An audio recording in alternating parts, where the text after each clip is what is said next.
Abiye Safe-Motherhood Programme actually is a homegrown initiative to address the major challenges in safe-motherhood in Ondo State, in Nigeria, perhaps in Africa.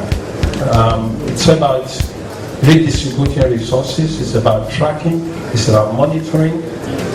When my brother Iman was speaking, he made a very important point that about 20-25% of mothers or patients that register for antenatal care end up, only 25% of them end up delivering with skilled attendants. In our baseline survey in Ondo State, actually it was 16%. And I will show you the empirical evidence that we have. Assumption of duty, of course, the indices were unacceptable. The organization of our health structure was unacceptable. The equitable distribution of resources available unacceptable. We came up with a homegrown program, actually, which we not tag Ondo Abyie Safe-Motherhood Programme. We launched Abiye 28th of October 2009, piloted it in the local government. And our target is to reduce child mortality by 50% and reduce maternal mortality by 50%, increase facility utilization by 60%, all by the year 2011. The demographic information of our pilot local government, 192,777 people by 2005 census. Now we identified predisposing factors to maternal and child deaths. And I want to go through this quickly.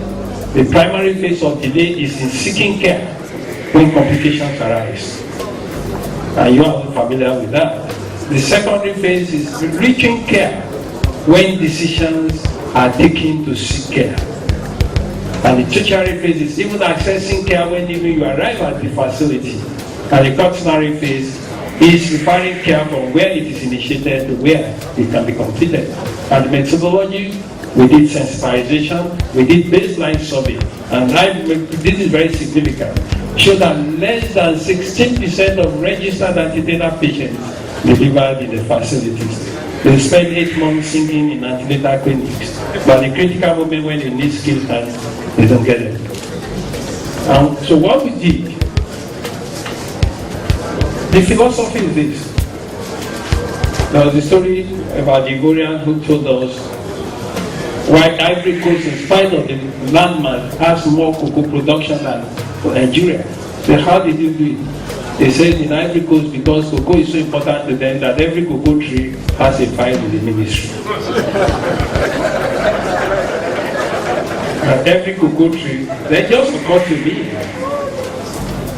We can move our pregnant women away from just statistics to live and blood people that we can trace from conception to delivery. And we put together people we call health rangers. Actually, we coined this deliberately. Rangers are those who used to forage the forest, those days. Anybody was used to. So health rangers specifically train community health extension workers. And so in our pilot local government, we registered all pregnant women, all of them. Then we divided them into groups of 25 and assigned one health ranger to every group of 25. And they are expected to track and monitor them with a customized checklist. They go to them at home with the checklist. They check them every month. Then they report to higher authorities. So it's easy for you. The health ranger goes. A pregnant woman, when the pida edema and there's a high blood pressure, he raises the flag and the necessary steps are taken. Now the roles of health rangers ensure focused antenatal care, emphasizing birth preparedness and complication readiness. Educate on nutrition in pregnancy, and I'm sure Professor Shotimen will love this, child spacing techniques and immunization, and also HIV and all of that. The advocates on use of insecticide treated nets, assist the midwife in ensuring safe delivery as the case may be, and respond promptly to distress call from the pregnant woman. Now, having registered all of this, how do you track these women? What we have done is to use ICT. We provided each of the registered women, and this is where the cost comes in, each of them with a mobile phone. free to color user group. Every one of them. And what that means is that each of those thousands of pregnant women can call each other, they can call their health ranger, they can call their midwife, and at times when I want to get them excited, I call any of them directly. And you can imagine the effect of them. Suddenly, ordinary statistics in society become people for whom a governor will call, who during an antenatal visit can make a call to the first lady. If you think it's swollen, you can call the health ranger, and within 24 hours, the health ranger is there. So suddenly, things began to change in terms of their perception and strategies to counter this. Our user group is from Globe. We have prepaid, but you feel that you cannot call your son in America. It's a close color user group. Transportation. Now, strategies to counter the secondary delay, which is delay in reaching care. Now, transportation, provision of appropriate means of transportation. Each of those health rangers has fitted motorcycles, like these DHL people. Behind the motorcycle is the delivery kit, emergency care kit, and everything that they will need, apart from their checklist that they carry around. Then, tricycle ambulances, and I will show you the revolution that tricycle ambulance has brought and can bring to Safe-Motherhood. Four-wheel drive, of course, we could not have enough of four-wheel drive. Now, this day, okay, that is a health ranger customized motorcycle. That is a tricycle ambulance, and those are the 4x4 ambulances. And because to be operating anywhere on a distress call. Now, if it is an emergency, deliveries have been taken inside the ambulance. So you can take delivery inside the tricycle ambulance and get the patient to hospital. If there are complicated deliveries, you can put them, institute some preliminary intervention, and take to the hospital. So with the tricycle ambulance, that's the delivery being taken inside the tricycle ambulance. It comes like that, and so we are deploying these tricycle ambulances to the rural areas. I don't need to discuss facilities. We cost them the facilities. We improved all the facilities in terms of infrastructure and equipment. And we define what each of these facilities could do, and the referral system is so well streamlined. Let us know. So, strategies to counter the tertiary, the renovation of existing health facilities, construction of 8 new ones, and provision of consumable drugs and all of that. The capacity building. Now, before the renovation, that was a typical one. This is after renovation of the private healthcare system. Now, the third story is the need for a well-structured, functional two-way referral system. We put together what we call the mother and child hospital, which actually serves as the tertiary level of referral. I mean, that is the schematic of our referral. Just go ahead. Now, Abiye, the journey so far. The journey, okay, as when this was prepared. Now we compare pre-Abiye facilities and registration and post-Abiye. You can see January to December 2009, in those facilities there were 240 registered patients. Now we had 4,693. That is 1,855% increase. Just because we are tracing, we are tracking them. Now, the exciting thing is this, that when 98 delivery, we have 1,680 something deliveries. That is another 1,000 increase. But if you look at this, the trial mission house deliveries, before we came on board, you see, out of the 240 that registered, actually, traditional part attendant and house delivery, 160. A good percentage of that. But that was, so when 240 registered, 160 got delivered outside the facility. When 4,693 registered, only 32 went to these facilities. And we tracked every one of them. And I want to say that we record only one maternal death. And she succumbed to disseminated tuberculosis, actually.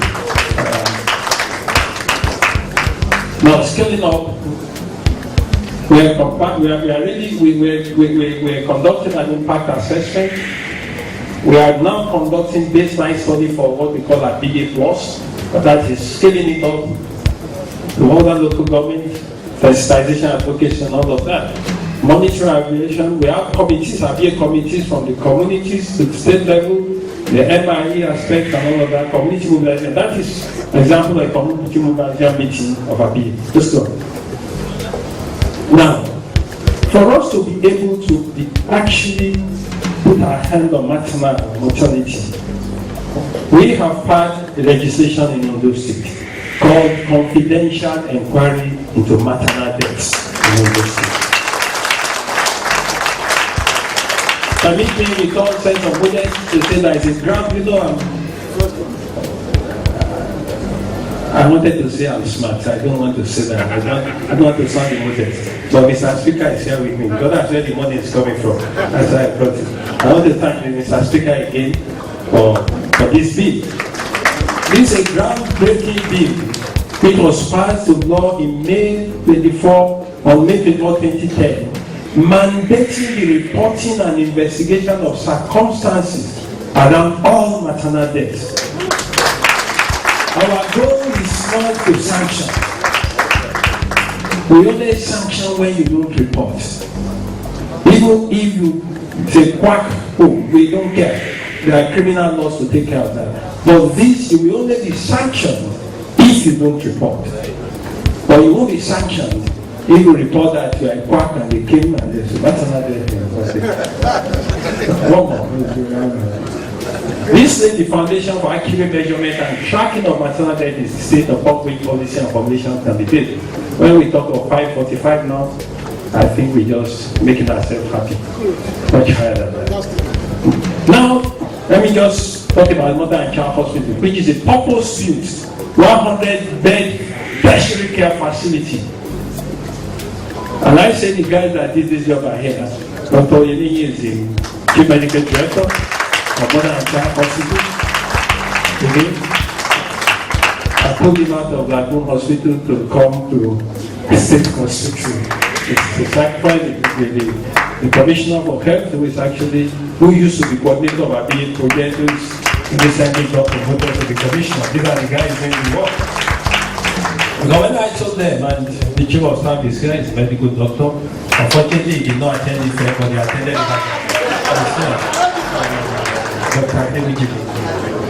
and when I told my folks, I said, look, we want to build a tertiary hospital, purpose-built, that will offer quality service that can compare with anyone, anywhere in the world, with the necessary ambience. They say it's possible, why not? And I said it will be free of charge. They said, no, that's a paradox. It's not possible.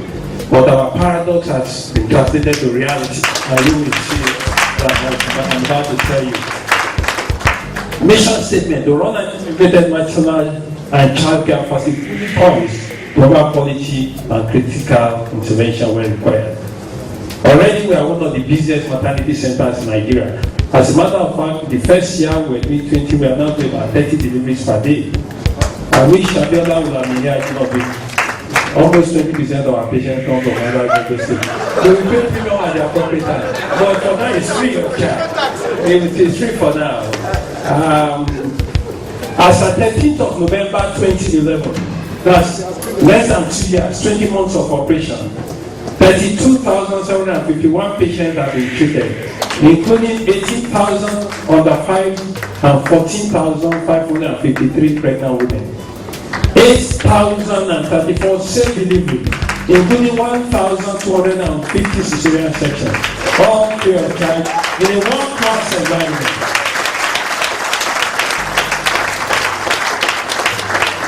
I feel happy to make this presentation because I know there are witnesses in this hall.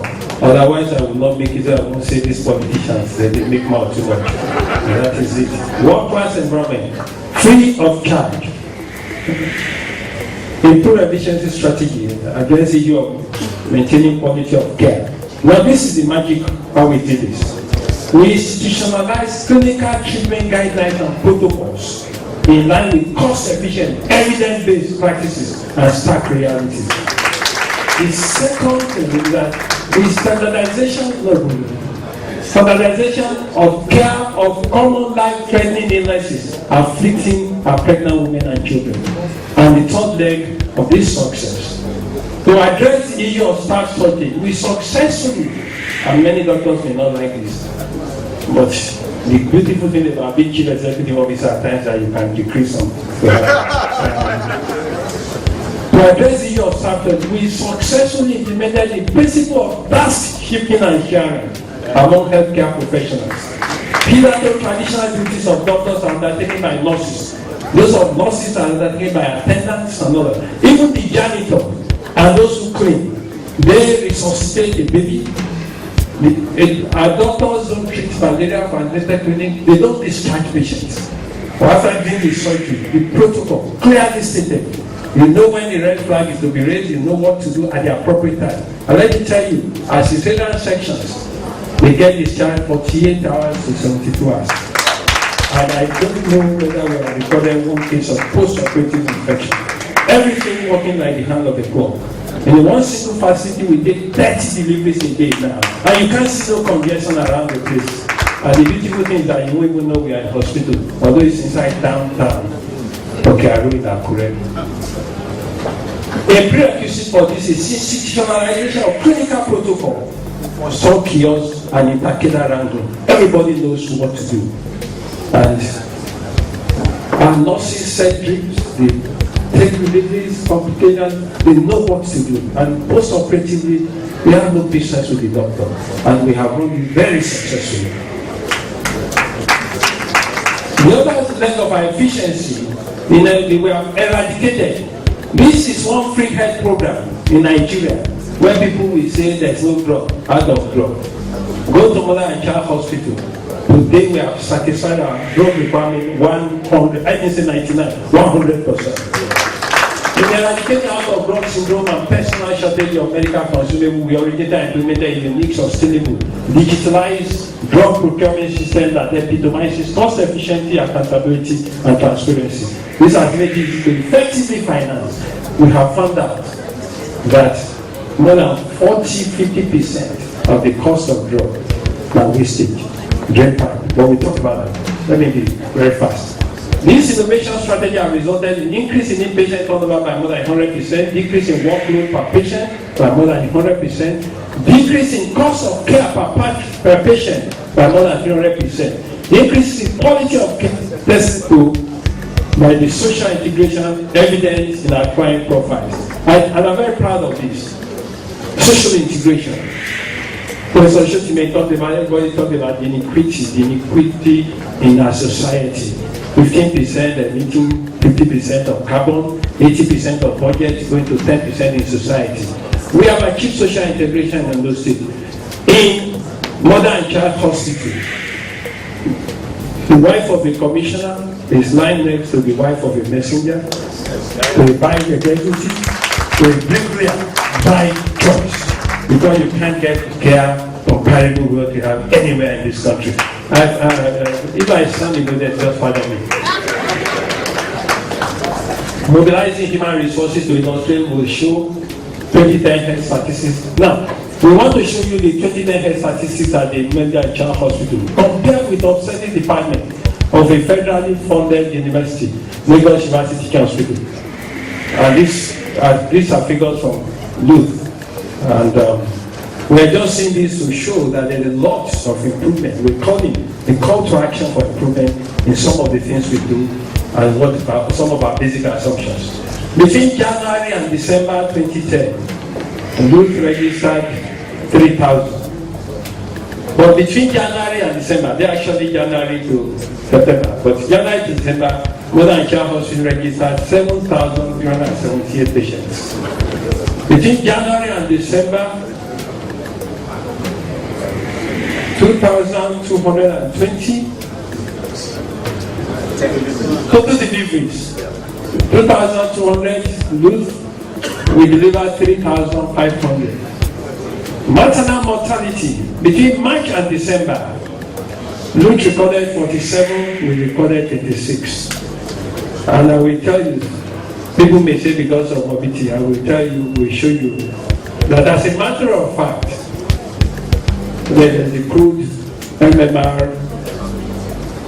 no, perinatal mortality.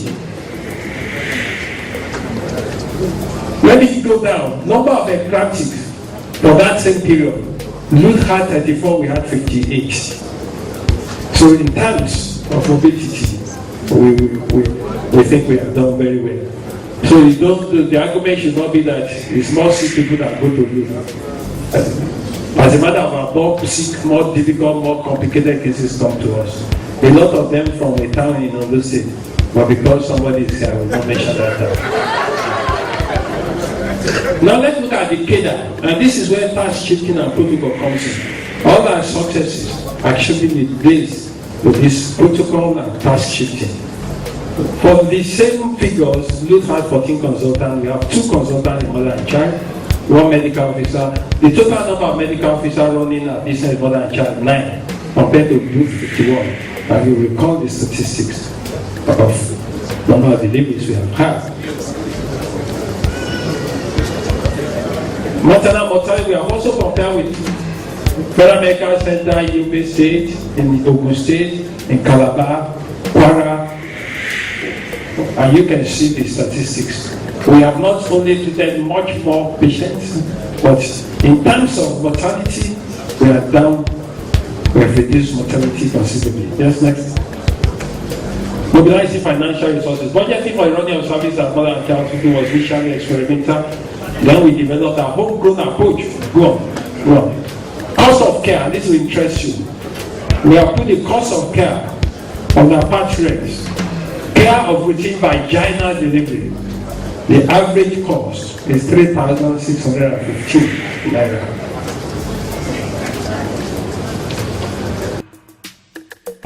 Care complicated vaginal delivery 8,000. Routine cesarean section 13,000, complicated 17,000. On the average, we have found out the average cost of taking care of a patient, excluding salaries, but including overall, diesel accounting for about 30%. As a matter of fact, overhead is 60%. But with overhead, diesel cost of lab, transfusion, and miscellaneous cost is 16,900. Okay. So what it means is that even if you reduce overhead, if for example we have more efficient power, the cost will be as low as 6,000. As a matter of fact, from our computation, and at the end of December we are advertised as result, we are going now as low as 3,000 naira, and that has not compromised efficiency in any way.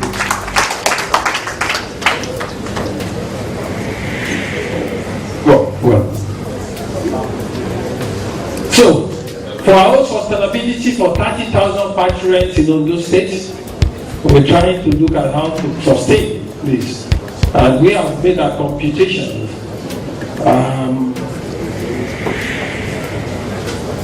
70 naira per month will be able, that is, every tax-paying citizen 1 million, each paying 17 naira per month, we take care of all the 30,000 patrons in Ondo State. That's how efficiently we have run our system. Replication strategies, we are building more mother and child hospitals, at least 2 more, and part of our strategy is that we have done our computation. We found out that 20 to 25% of our patients, or the patients, come from outside the state, not those non-indigenous that are resident in the state. People who come for cesarean section for delivery mother and child hospital.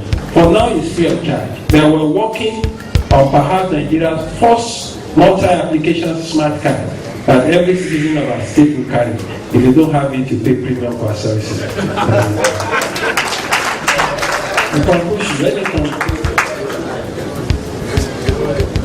Let me conclude that the public expectation derived from the legitimate mandate betrothed on us drive our political will to succeed. God has endowed us with abundant resources that we can harness through provision of creative leadership by catalyzing the energy of our people.